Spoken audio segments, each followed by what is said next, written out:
What's up, Fit Gamers? Joey B/3 here. In this video, we will be breaking down one of the fastest fight scenes I have ever seen. Before we get started, I just want to mention that channel memberships are now available and is currently the best way to support the channel. Just click the join button and you can check out all the options and watch a quick video explaining what channel memberships are all about.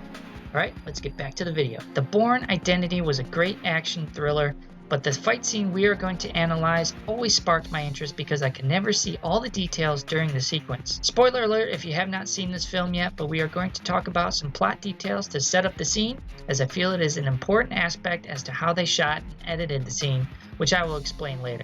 Jason was found floating in the sea and was rescued by fishermen. He had 2 bullet holes in his back and a Swiss bank account number was also found under his skin. Weird, right? Jason has amnesia, he does not know anything about himself and is trying to figure out what this bank account is all about. This is his first night in Switzerland where the bank is located. So the setup for this scene is that Jason is trying to sleep on a park bench at night and 2 officers approach him and basically start to harass him to try and get him to leave the park. Once one officer jabs him with the baton, Jason's skills are automatically activated. Check out the fight scene and our reenactment. Hey, Aufstehen, hoch! Did you catch all that? Let's slow it down a little bit.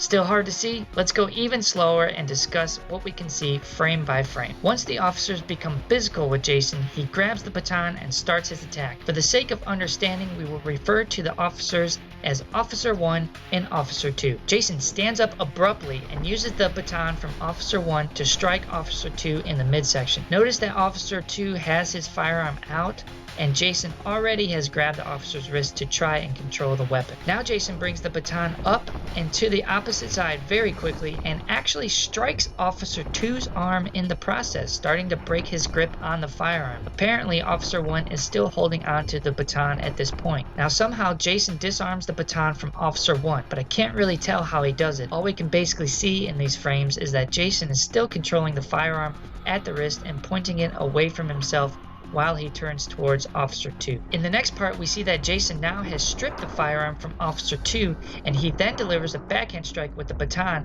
to Officer 1's hand as he tries to draw his firearm. Now Jason turns back to Officer 2, who is about to deliver a punch, and strikes him with a backhand strike, utilizing the firearm as an impact weapon. Finally, he turns back to Officer 1 and delivers a powerful backhand strike to the head with the baton to finish the sequence. Now, let's talk about some details I noticed. I have a feeling that there was a bit more to the choreography and length of this fight scene overall, but the filmmakers wanted to edit it in such a way that it was surprising, intense, and almost scary, as this is what Jason feels during and after the fight, because remember, he has amnesia and all of a sudden, he just disarmed and hospitalized 2 police officers within 3 seconds. They also sped up the film in order to add more intensity to the scene. Here are some possible clues to why I think they cut out some of the choreography. They don't go into the details of how he disarms each of the weapons. They don't show exactly how he disarms the baton or how he disarms the pistol, which again is a stylistic and tonal choice because Jason doesn't even know how he did it. They show him turning towards Officer 2 quickly in a close-up as he controls the wrist, but in the next shot,